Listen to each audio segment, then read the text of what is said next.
and the Kaaba in Jerusalem. One is called Beit al-Haram, and the other is called Beit al-Muqaddus. In the writings of the so-called Mohammedans, they speak that on Judgment Day, a filament called a Sirat, this is in their hadith, in the stories of gospel, will extend from the masjid in Jerusalem to the masjid in Mecca. And the righteous will walk that Sirat. Of course, we know the first building of the one in Jerusalem goes back before the one in Mecca. Right. Because where the prophet Abraham was willing to sacrifice his son, and we confirm we're talking about Isaac, not Ishmael. Right.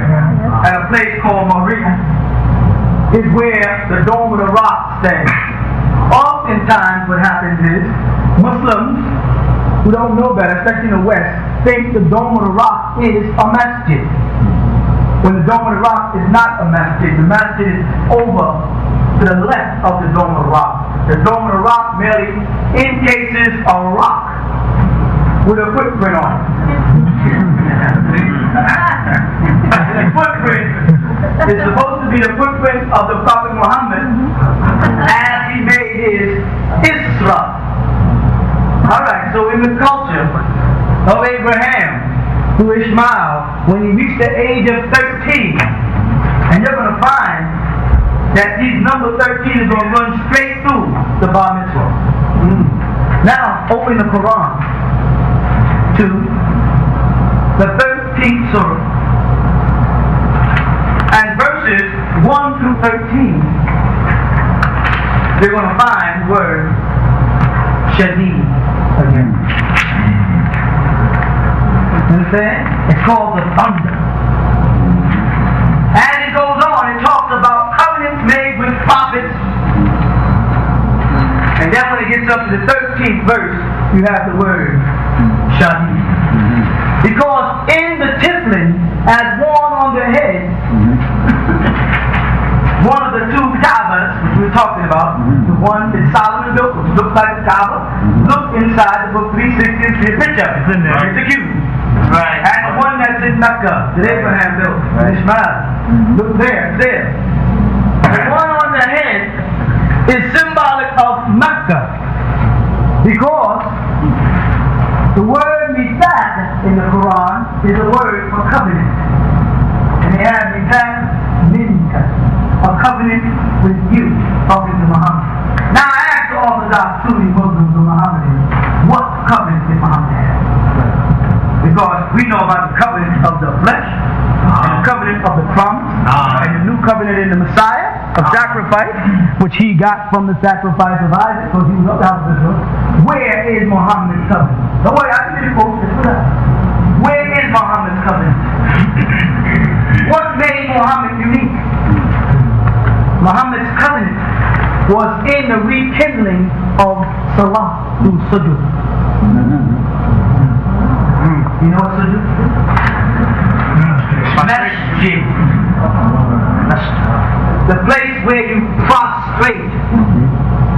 You see, the Colossians, you notice on the tape, I show you are still prostrated. That's right. But you don't see the pale Jew, the Jebusite, in Israel doing it. Right. You see him standing doing this? Right.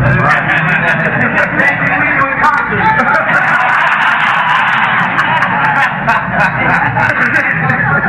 He don't know about the prostration. No, we don't. He don't know that in the Quran they have send prayer in the form of salutation upon Muhammad. Because Muhammad is Salatullah. They call him Rasulullah. That merely meant an apostle of Allah. That described his job. But what was his name? Like Abraham was Khalilullah. And then there's Safiyullah. And then there's Kalimullah. And then there's Rasulullah. What was Muhammad? Salatullah. Because in Muhammad we got the Salat reestablished with prostration. Alhamdulillah. So the cube-shaped box that goes on the head. You follow? It has the straps that tie behind here and form the letter Dalet or Del and hang over the shoulder. It's symbolic of Bayt al-Haram in Mecca. You understand? Muhammad alayhi salatu wassalam, or he needed sallallahu alayhi wa sallam. So you should have stopped there and put it.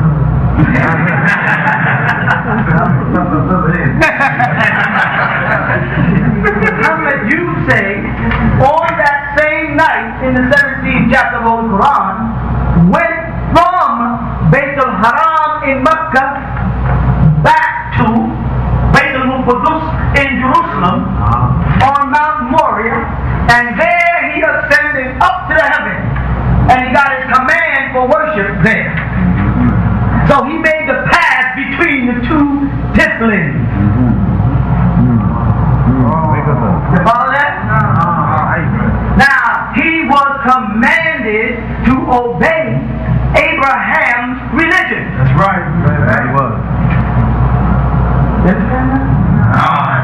So the talus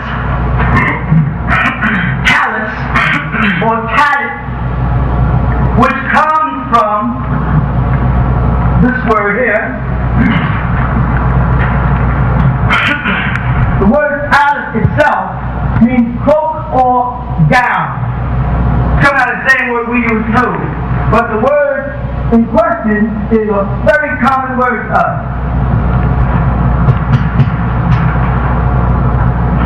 which is written in Hebrew. Watch this now, listen. And you see this written on the discipline, which you get on. And prior to it, this will spell out in books, they'll say shield. Shield means arm. Arabs don't know what the word shawl means. They don't have what they consider an Arabic word shawl. That's why you always see shawl. And you say, oh, that's the same as the English word. No, that's the same as the German word shawl, grafted into English that they learned from the Hebrews when they converted. And it means the arm. Why? What does it mean arm? Because when Abraham used to dress in what the Arabs are now calling ihram, from the word haram, like in Bayt al-Haram, which you wear there, so you know they made that up, and the word azar, yeah, from the word azar, Abraham's father's name in the Quran, which means to wrap around the arm, or to visit the sacred place Zara. Same root. Now you can understand why shawl means arm. Because in Israel, they wore this. And this was called a talus, with the tassels on the end. The 4 tassels of Numbers 22. Sorry, Numbers 15. Right. You see it? Right. No. The silk piece on the top here, Abba, was used to designate where to put it on the head. Because when they put it on originally, they had to put it over their left shoulder first.